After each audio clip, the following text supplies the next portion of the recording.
Chapter 19 of Gray Lensman by E. Smith. Chapter 19. Before you go anywhere, or rather whether you go anywhere or not, we want to knock down that Bronsecond base of Prelins, Haynes declared to Kinnison in no uncertain voice. It's a galactic scandal the way we've been letting them thumb their noses at us.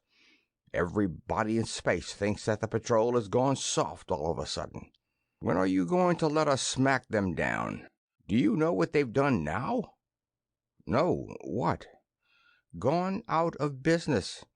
We've been watching them so closely that they couldn't do any queer business, goods, letters, messages, or anything. So they closed up the Bronsecond branch entirely. Unfavorable conditions, they said. Locked up tight. Telephones disconnected, communicators cut, everything. In that case, we'd better take 'em, I guess. No harm done, anyhow. Now, maybe all the better. Let Boskonia think that our strategy failed and we had to fall back on brute force. You say it easy. You think that it'll be a pushover, don't you? Sure, why not? You notice the shape of their screens? Roughly cylindrical, in surprise. They're hiding a lot of stuff, of course, but they can't possibly... I'm afraid that they can, and will. I've been checking up on the building. 10 years old, plans and permits QX, except for the fact that nobody knows whether or not the inside of the building resembles the plans in any particular. Lone hose whiskers! Kinnison was aghast, his mind racing. How could that be, Chief? Inspectors, builders, contractors, workmen. The city inspector who had the job came into money later, retired. Nobody has seen him since. Nobody can locate a single builder or workman who saw it constructed. No competent inspector has been in it since. Tomonochi is lax. All cities are, for that matter, with an outfit as big as Wimbleson's that carries its own insurance, does its own inspecting, and won't allow outside interference. Wimbleson's isn't alone in that attitude. They're not all Zwilniks either. You think that it's really fortified, then? Sure of it. That's why we ordered a gradual but complete evacuation of the city beginning a couple of months ago. How could you? Kinnison was growing more surprised by the minute. The businesses, the houses, the expense. Martial law. The patrol takes over in emergencies, you know. Business is moved and mostly carried on very well. People ditto, very nice temporary camps, lake and river cottages and so on. As for expense, the patrol pays damages. We'll pay for rebuilding the whole city if we have to. Much rather that than leave that Boskonian base standing there untouched. What a mess. Never thought of it that way, but you're right as usual. They wouldn't be there at all unless they thought...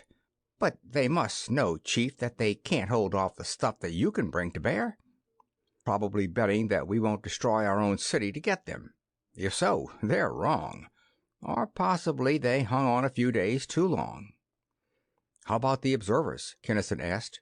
They have 4 auxiliaries there, you know. That's strictly up to you. Haynes was unconcerned. Smearing that base is the only thing I insist on. We'll wipe out the observers, or let them observe and report, whichever you say. But that base goes. It has been there far too long already. Be nicer to let them alone, Kinnison decided. We're not supposed to know anything about them. You won't have to use the primaries, will you? No, it's a fairly large building as business blocks go, but it lacks a lot of being big enough to be a first-class base. We can burn the ground out from under all its foundations with our secondaries. He called an adjutant. Get me Sector 19. Then, as the seamed, scarred face of an old lensman appeared upon a plate. You can go to work on Tomonochi now, Parker. 12 maulers, 20 heavy caterpillars, and about 50 units of Q-type screen, remote control. Supplies and service. Have them muster all available firefighting apparatus. If desirable, import some. We want to save as much of the place as we can. I'll come over in the Dauntless. He glanced at Kinnison, one eyebrow raised quizzically. I feel as though I rate a little vacation. I think I'll go and watch this. he commented. "Got time to come along?" "I think I do. It's more or less on my way to Ludmark's Nebula." Upon Bronseka, then, as the Dauntless ripped her way through protesting space, there converged structures of the void from a dozen nearby systems, each ship emblazoned with the device of ray-emitting intertwined spirals which is the emblem of the Galactic Patrol. There came maulers, huge, ungainly flying fortresses of stupendous might. There came transports, bearing the commissariat and the service units, vast freighters, under whose unimaginable mass the gargantuanly braced and latticed and trussed docks yielded visibly and groaningly, crushed to a standstill, and discharged their varied cargoes. What Haines had so matter-of-factly referred to as heavy caterpillars were all of that, and the mobile screens were even heavier.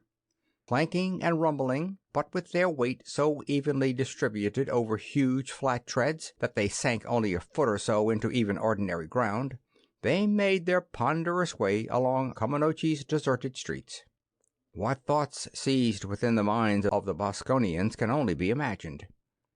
They knew that the patrol had landed in force, but what could they do about it? At first, when the lensmen began to infest the place, they could have fled in safety. But at that time they were too certain of their immunity to abandon their richly established position. Even now they would not abandon it until that course became absolutely necessary. They could have destroyed the city, true, but it was not until after the non-combatant inhabitants had unobtrusively moved out that course suggested itself as a desirability. Now the destruction of property would be a gesture worse than meaningless. It would be a waste of energy, which would all too certainly be needed badly and soon. Hence, as the patrol's land forces ground clangorously into position, the enemy made no demonstration. The mobile screens were in place surrounding the dome section with a wall of force to protect the rest of the city from the hellish energies so soon to be unleashed. The heavy caterpillars, mounting projectors quite comparable in size and power with the warship's own, weapons similar in purpose and function to the railway carriage coast defense guns of an earlier day, were likewise ready.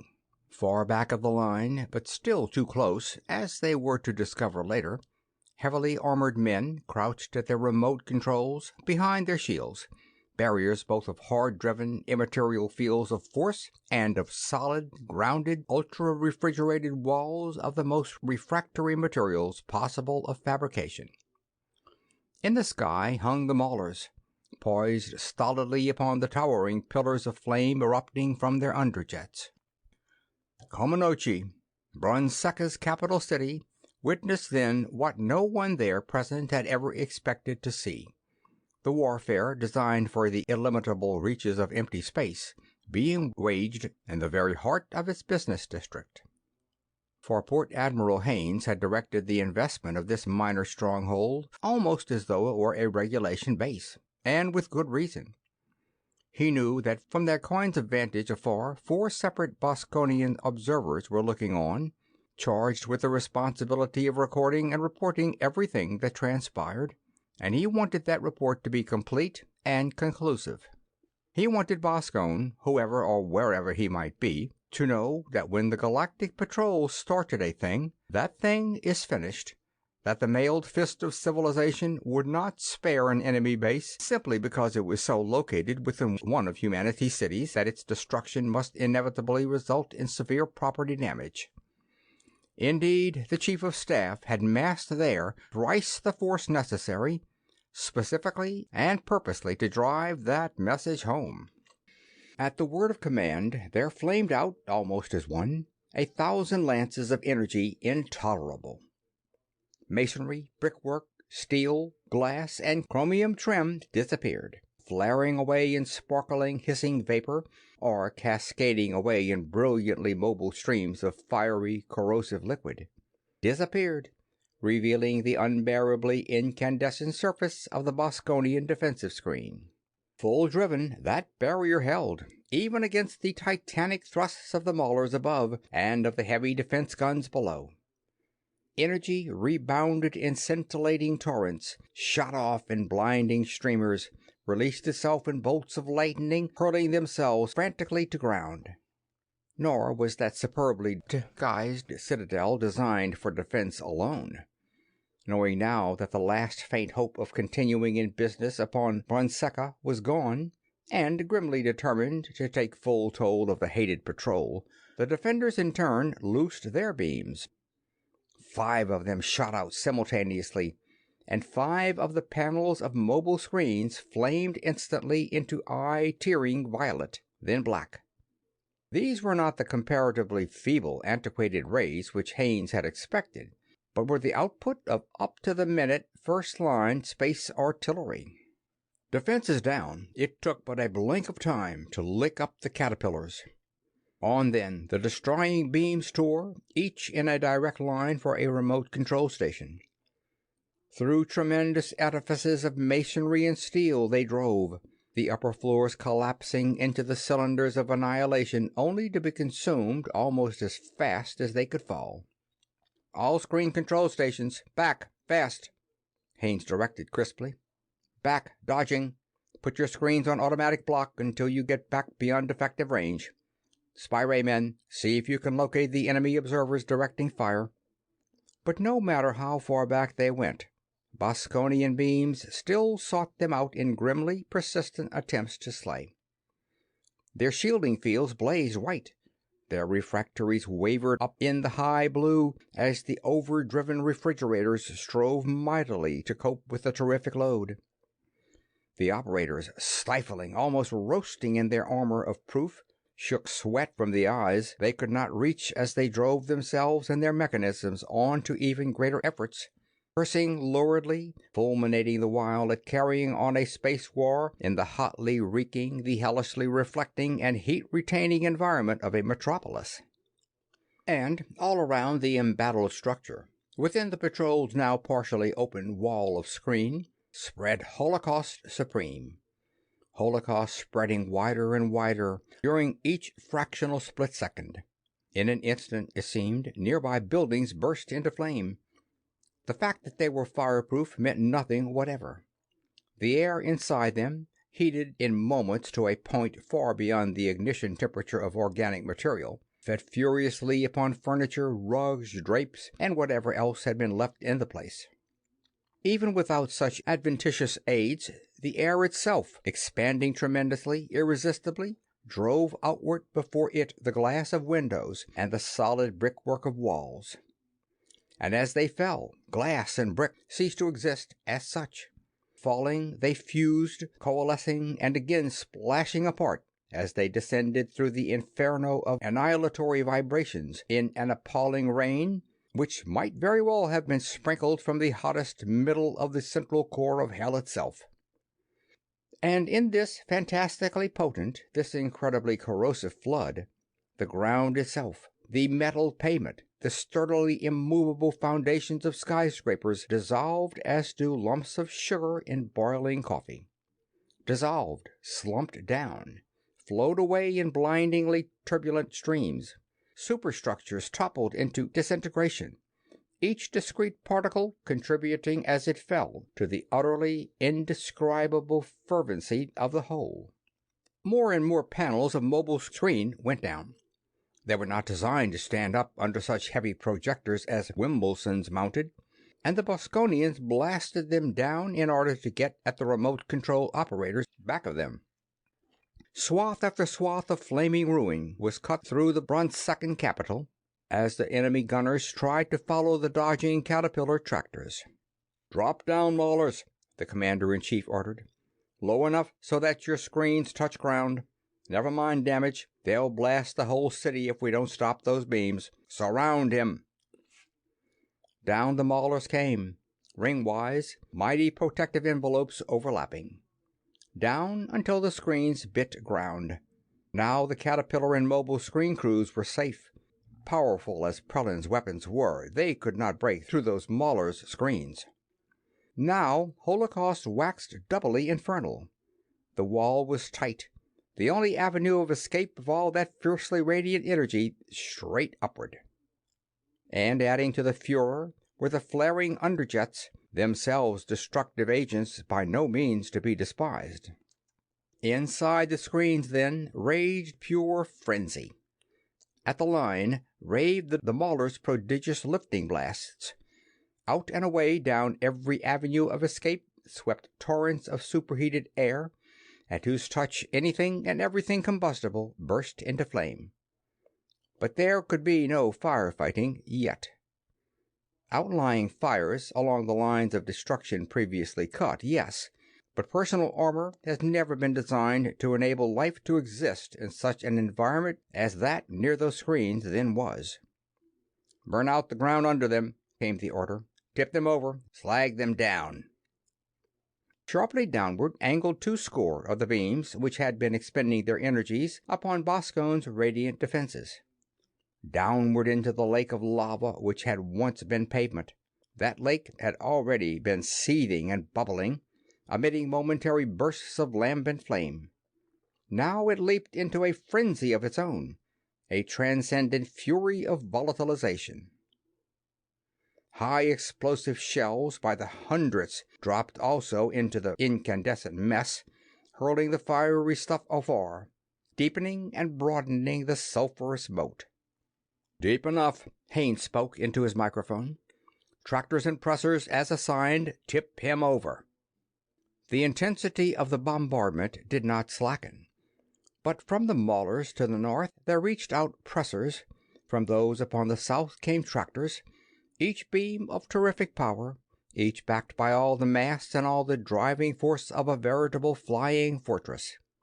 Slowly that which had been a building leaned from the perpendicular, its inner defensive screen still intact. "Chief," from his post as observer, Kinnison flashed a thought to Haines. "Are you beginning to think any funny thoughts about that ape down there?" "No. Are you? What?" asked the port admiral, surprised. "Maybe I'm nuts, but it wouldn't surprise me if he'd start doing a flit pretty quick. I've got a CRX tracer on him, just in case, and it might be smart to caution Henderson to keep up on his toes." "Your diagnosis, nuts, is correct, I think," came the answering thought, but the port admiral followed the suggestion nevertheless. And none too soon. Deliberately, grandly, the Colossus was leaning over, bowing in stately fashion toward the awful lake in which it stood. But only so far.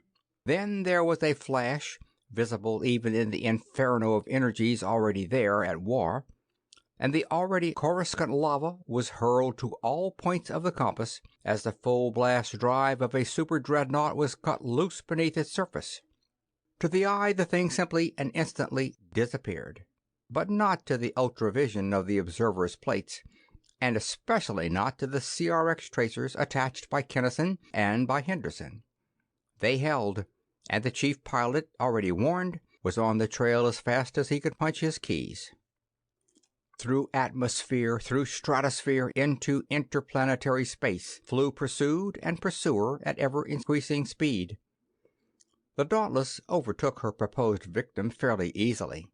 The Boskonian was fast, but the Patrol's new flyer was the fastest thing in space. But tractors would not hold against the now universal standard equipment of shears, and the heavy secondaries served only to push the fleeing vessel along all the faster. And the dreadful primary beams could not be used. Yet. "Not yet," cautioned the admiral. "Don't get too close. Wait until there's nothing detectable in space." Finally an absolutely empty region was entered. The word to close up was given, and Prellin drank of the bitter cup which so many commanders of vessels of the Patrol had had to drain. The gallingly fatal necessity of engaging a ship which was both faster and more powerful than his own. The Boskonian tried, of course. His beams raged out at full power against the screens of the larger ship, but without effect. 3 primaries lashed out as one. The fleeing vessel, structure and contents, ceased to be. The Dauntless returned to the torn and ravaged city. The Maulers had gone. The lumbering caterpillars, what were left of them, were clanking away, reeking, smoking hot in every plate and member. Only the firemen were left, working like Trojans with explosives, rays, water, carbon dioxide, snow, clinging and smothering chemicals, anything and everything which would isolate, absorb, or dissipate any portion of the almost incalculable heat energy so recently and so profligately released.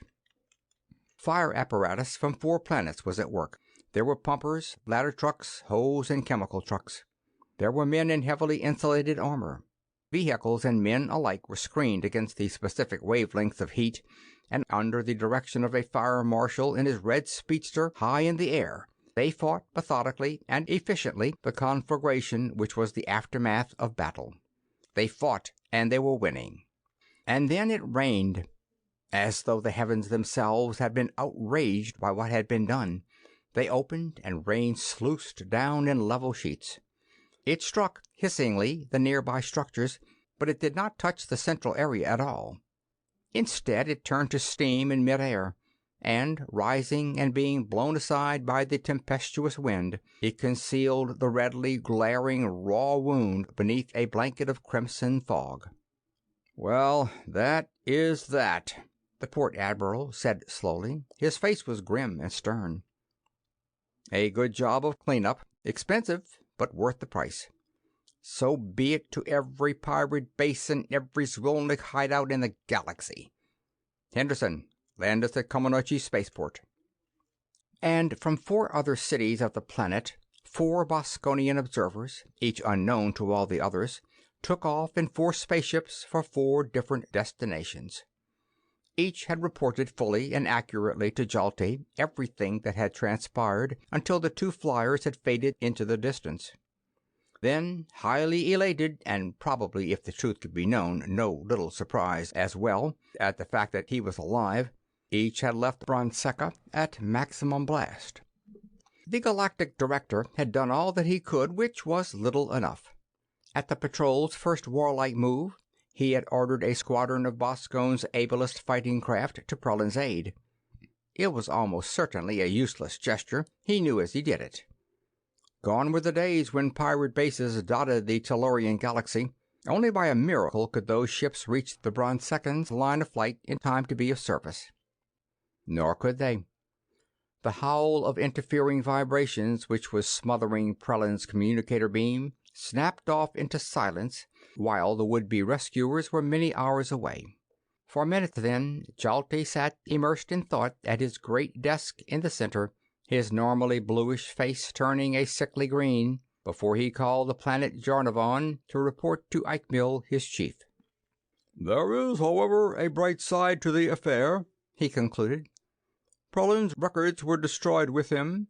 Also, there are 2 facts: that the patrol had to use such force as practically to destroy the city of Comanche, and that our 4 observers escaped unmolested, which furnish conclusive proof that the vaunted Lensman failed completely to penetrate with his mental powers the defenses we have been using against him." "Not conclusive proof," Eichmill rebuked him harshly. "Not proof at all in any sense. Scarcely a probability. Indeed, the display of force may very well mean that he has already attained his objective. He may have allowed the observers to escape to lull our suspicions. You yourself are probably the next in line. How certain are you that your own base has not already been invaded?" "Absolutely certain, sir." Jalti's face, however, turned a shade greener at the thought. "You use the term absolutely very loosely, but I hope that you are right.